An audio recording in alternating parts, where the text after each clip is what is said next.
it's me again. So the last time I did one of these vlogs was, I think it was about 2 days before I officially started my placement, even though I had lots of ideas and I felt like I've been working a couple of days kind of beforehand as well, because I got overexcited. And yeah, so here we are. It is my first day of my second week, amazing, of this placement, and I wanted to do a bit of a check-in and a reflection, and give some detail about what's going on with the podcast as well, because that's the last thing that I spoke about in this vlog. So to give some background, I was reading some research about essentially why is it that podcasts can be a useful tool. So I was looking at a scoping review which was published in the Journal of American Medical Colleges, simply called Learning Through Listening.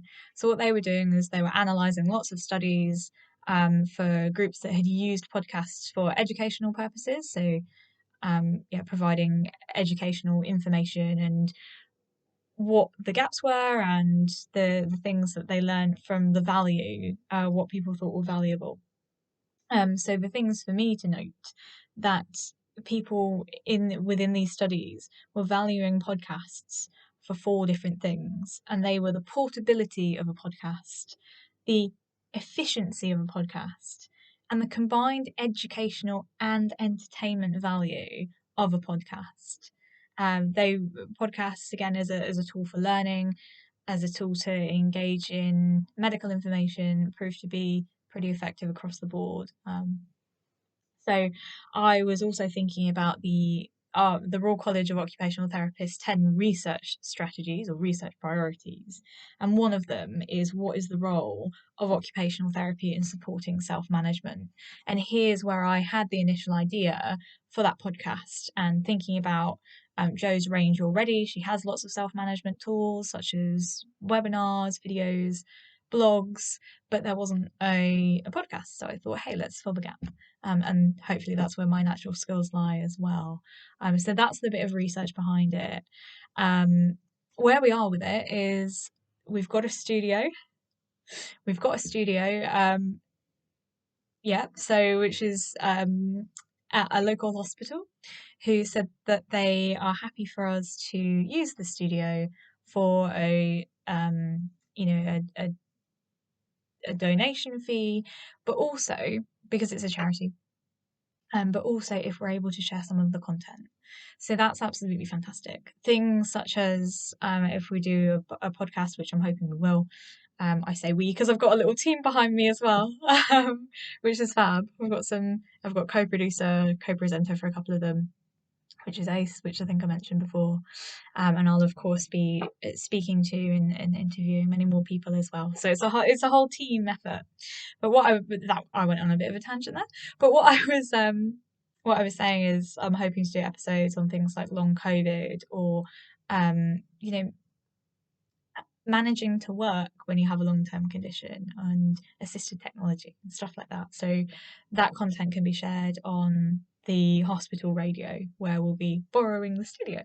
So that's great. That obviously broadens the potential audience, the potential listeners.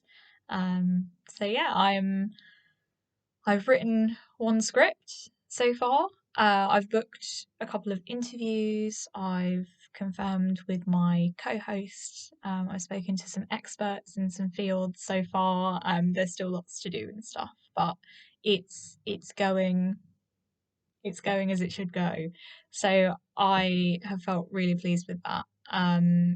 I feel like last week was a productive week in terms of not only being able to understand the client journey, if you will, on within Jo's business, and getting familiarizing myself with the masterclass materials for some group sessions, but also thinking about wider how occupational therapy contribute towards the community, and that community, now that lots of us are online, and we're much more kind of used to being online thanks to coronavirus. One of the pros of COVID, one of the few pros of COVID, is that most people do have a familiarity of online services now, which is good, which means that we, have a wider audience and we can share this stuff across the board. We're not just stuck to a postcode or a physical geographical area, which is great.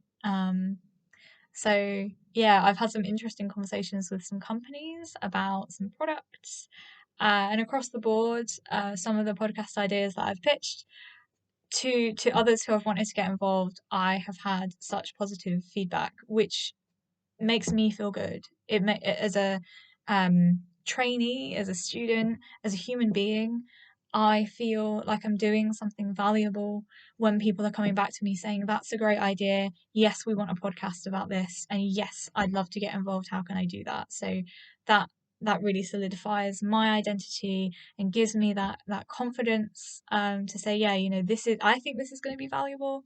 And then you hear from others saying, yes, this will be valuable.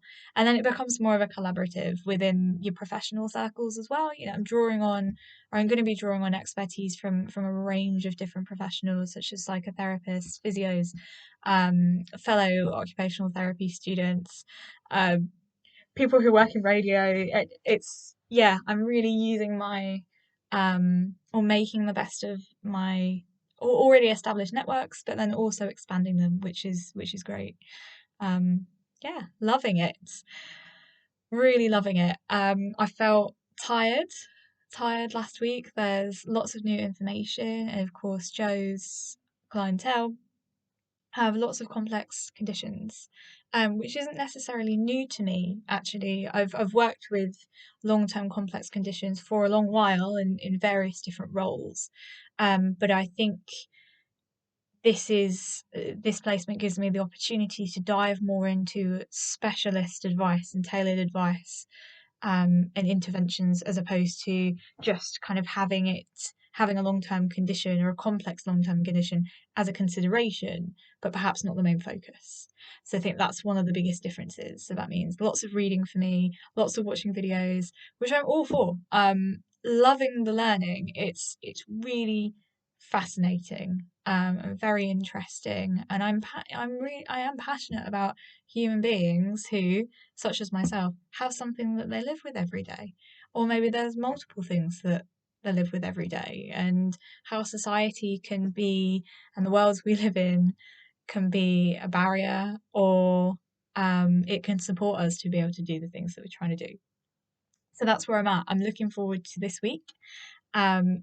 I feel like, yeah, lots of productivity occurred last week in the right direction. I'm hoping that this week is going to be similar, and I'm looking forward to checking in. I'm gonna in a week's time, I'm gonna try and keep these vlogs weekly, so that if anything, I can see my progress along the way. So thanks for watching. Thanks for listening.